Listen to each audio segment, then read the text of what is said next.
Chapter 11. Inside China. Biff placed a hand on his friend's arm. Why, Chuba was trembling. The realization of Chuba's fear of the border patrol was startling to Biff. Chuba showed no such fear in the jungle. He wasn't afraid of crocodiles, snakes, or tigers.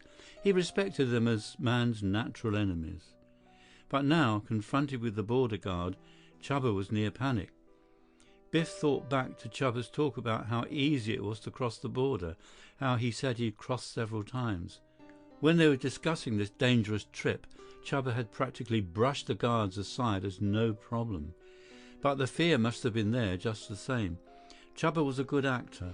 Biff realized just how much courage it must have taken on Chuba's part to agree to guide him into China. He gripped the native boy's arm in friendship and to reassure him. "Take it easy, Chuba. We're all right. But let's cut back down the trail and figure out what we can do." Biff flashed a smile at Chuba and signaled the direction he meant to take. Chuba followed close on his heels like a puppy. After retracing their steps for about 100 yards down the path, the boys ducked off the trail and found a hiding place behind a thick clump of bushes. For a few moments, Biff talked quietly. He talked about Indianapolis, his home, about the United States. He talked about anything that came into his head. He wanted to calm Chuba down. American talk, he thought, would do the trick since it was Chuba's favorite subject. Soon a weak smile came over Chuba's face. "I'm sorry, Biff," he apologized. "I'm sorry I act like chicken." "That's okay, Chuba. I'd have been scared too, if I knew as much about the border guard as you do. I hear many things, all bad. Tell me honestly, Chuba, you said you've crossed the border several times. Have you really?" "Yes, Biff, Chuba not lie. Only," he paused, "never any border guard round when Chuba slip over before." "I see. Well, what do we do about it? You think the guard will stay there all day?" "Can't tell. Much likely they will stay long time." "I suppose so," Biff said. He thought a minute. "It might be that there's been a lot of slipping across the border here lately, and these guards have been assigned to stop it." "I think you right, Biff." Neither spoke for several minutes. Both were trying to figure a way out of the spot they found themselves in. "How about this, Chuba? Couldn't we either go up the river a couple of 100 yards or more, or down the river and slip across?" Chuba shook his head. "No, Biff. River narrow. Run very quick on both sides of the clearing. Too deep. Jungle grow real thick and fierce right to water's edge. Can't get through." "Well, we've just got to get across somehow. We're losing time." As Biff spoke, another thought was building in his head. "Now let me ask you this, Chuba. See if you think this plan might work. Supposing I cut off the trail about 100 feet from the clearing. I'll make my way through the underbrush to a spot, say 75 feet away from the trail. You go hide behind that tree where we first spotted the guard. You follow me? Okay, so far. Right, then I'll yell like a Comanche. That ought to distract the guard. They'll try to find who's making the noise. If they leave the clearing, you can slip across the river." "Good idea, Biff, but how about you? How are you going to get across?" "Same way. Only this time you do the distracting. You yell like a Comanche." Chuba grinned. "Could work. But how does Comanche bird yell?" Biff decided to postpone his lecture on TV westerns until another time. "Don't worry about it. Just yell like I do. We've got to try it. It's our only chance. Now, if you get across all right, wait. Wait a good long time. By then the guards will probably give up the search and return to their post in the clearing. I don't imagine they like prowling around the jungle too much." "No, too many wild animals." "Okay, so you'd better make your way a good distance from the clearing. Say you go to a place about 100 yards opposite the river, downriver, so I'll know where to listen for you. You're going to be on the same side as the guards, so be sure you're in a safe place and can make a fast getaway if they should come anywhere near you. Don't worry about that. Chuba can hide good in jungle." "All right, let's get moving." But neither moved for a few minutes. Both boys were reluctant to part company. They knew the danger lying before them. They might never see one another again if Biff's plan failed. "Now, where will we meet?" Biff asked. "You just keep running down path after you cross river. Get as far as you can, then find good hiding place. When I know the guard has gone back to clearing, I'll move along trail making sound like a crow, like this." Chuba let out a soft caw-caw. It was an exact imitation. Chuba wouldn't have any trouble being a Comanche bird either, Biff thought. "Good, I'm off." Biff pushed his way into the underbrush. It was tough going. The low, dense vegetation tore at him. Vines dropped like heavy curtains from the tall trees, hiding whatever lay ahead. It was steaming hot. Biff wrestled the jungle growth, sweat streaming down his face and body. It must have taken him nearly half an hour to penetrate a distance of about 75 to 100 feet. Chuba could hear Biff making his way through the bush. At first he didn't move. He knew he had to go back to the clearing, but the thought was frightening. It took all his courage to force himself back up the path. But he knew that if he didn't, he would let his friend down. Biff's plan depended on Chuba being at the clearing at the right moment. Yet if the plan misfired, Chuba shuddered. Back at the edge of the clearing, Chuba crawled on his stomach to where the low growth stopped. Carefully he parted the bush he lay behind. The peephole allowed him a full view of the clearing. They were still there. The two guards squatted on their haunches. One was munching some food. The other braced himself by holding onto the barrel of his submachine gun, the gun's butt resting on the ground. Chuba inched backward. He took up his position behind the tree. Biff's yelling could come any moment now. What would the guards do? Would they come charging across the stream to do their searching? Chuba didn't think so. If they did, then they would be crossing the border illegally, although Chuba knew that often the guards paid scant attention to this regulation. What if only one guard took up the search, the other remaining behind to guard the clearing? One good thing, Chuba knew, was that from the direction Biff had taken, it might appear that the yelling came from the same side of the river that the guards were on. There was a sharp turn in the stream about 30 feet to the west of the clearing. If Biff made his way towards the riverbank, he might actually be behind the guards, but still on the side opposite from them. "Ee-ah-wee!" The sharp, piercing scream rose above the constant chattering of the monkeys, the shrill calls of jungle birds. For a moment the jungle became silent. The monkeys and birds were as startled as the two guards. So that was American bird yell. Much wow. Chuba was impressed. Chuba, moving slightly forward, saw the guards leap to their feet. They looked about them quickly. Both released the safety catches on their weapons. They raised their guns to firing position. "Ee-ah-wee!" Again the wild cry blasted through the jungle. The guards turned in the direction the cry came from. "Yow, yow, yow, yow!" The series of short cries came in rapid succession. The jungle had never heard a sound like it. It could only come from a human being. One of the guards motioned in the direction of the cries. Then he started towards the spot. The other guard held back until his companion turned and spoke to him in an angry voice. The two plunged into the undergrowth. Now was his chance. With his heart pounding, fear tightening his throat muscles, Chuba made his dash. He was in midstream when once more Biff let out a series of short cries, followed by a long "ee-ah-wee." A good thing he did, too. His shouting drowned out the splashes made by Chuba as he raced through the water, which tugged at his legs. Now Chuba had reached the opposite shore.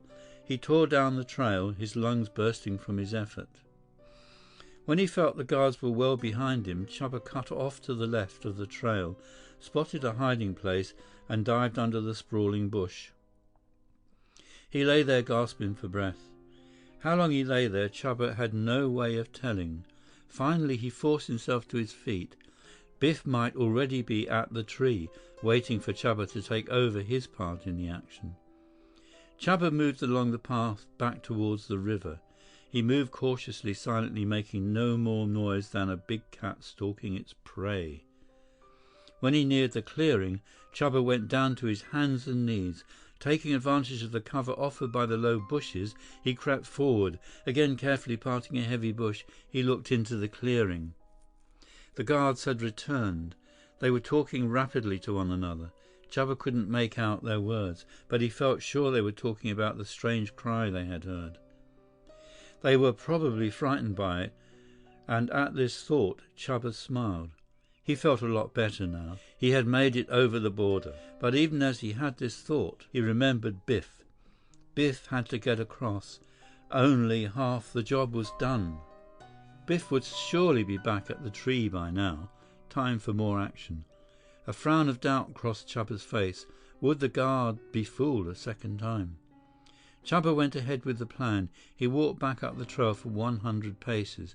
Then he slithered into the underbrush, crawling, forcing his way through the wall of thick, spiny growth. If he, Chubba, made the same kind of noise Biff had made, wouldn't the guards' suspicions be aroused? Already they would be tense, nervous. They hadn't found anything the first time. Wouldn't they just ignore a second set of strained yows and eowies? Chubba felt sure they would. So what could he do? He just had to help Biff cross. Okay, he knew what he would do. He could outsmart the guard in the denseness of the jungle. They would never be able to catch him. Chubba reached a position he thought would do. It was near the spot he and Biff had discussed, as far as he could figure. He took a deep breath, then shouting in Chinese, he called out, "Help! Help! Strange man here! Strange man! Help! Help!" He waited. Moments passed. He repeated his call for help. Seconds later, he heard the crashing of the guards as they fought through the underbrush. Chubba waited no longer. He got himself away from the spot where he had called out as fast as he could wriggle his body along. He knew he had made a safe getaway when he could no longer hear the guards struggling against the brush. Chubba smiled to himself. He knew he was only about 50 feet from the trail. He sat down. He would wait, a long wait this time, to make sure the guard had gotten back to the clearing, and that Biff had plenty of time to put a good distance between himself and the river. Chubba leaned back against the base of a tree. He felt good about the way things had gone. Suddenly the noises of the jungle were drowned out by the most horrible noise of all, the angry bup bup bup of a submachine gun's fire. First there was a short burst, another short burst. This was followed by a longer burst as several rounds were fired.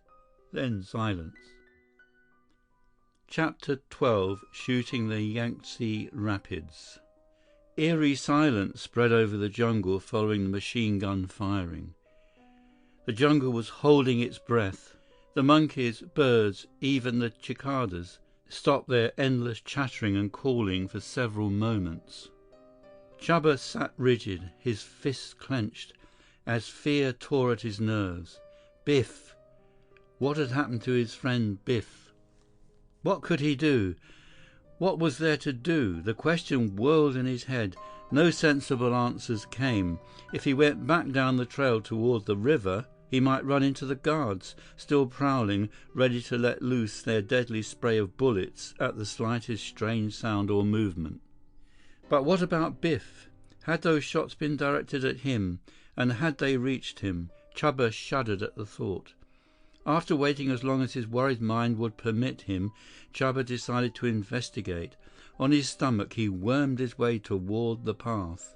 At the edge of the brush, he stopped. For minutes, he lay still, listening, straining his ears to catch any sound that might warn him of the guard's presence. "It's all right," he told himself, trying desperately to rebuild his courage. "They've gone back to the clearing. It's safe for me to explore." Just as Chubba snaked his body halfway out of the trail, he tensed. He heard a noise behind him. Not much of a noise, only the faintest rustle in the brush. Quickly the native boy worked his way backward off the trail. Again he heard the noise, slightly louder this time. An animal, a snake. Chubba knew that his knife, long and sharp as it was, would be little protection against a jungle animal, and even less against guards armed with rapid-fire weapons. Then he caught another faint sound, soft, so soft as to be barely heard. Yow, yowie. Silence, then slightly louder. Yow, yow. Chubba's face brightened. Call, call, he answered. Chubba was the one word whispered in reply to his crow call. The native boy wiped his forehead with his forearm and sighed in relief. It was Biff. It had to be. Biff was all right. Biff? Chubba called in a squeaky voice. The boy scrambled to the edge of the trail again. He looked carefully to his right, down the trail towards the river. Then he looked left, where the Comanche call had been sounded.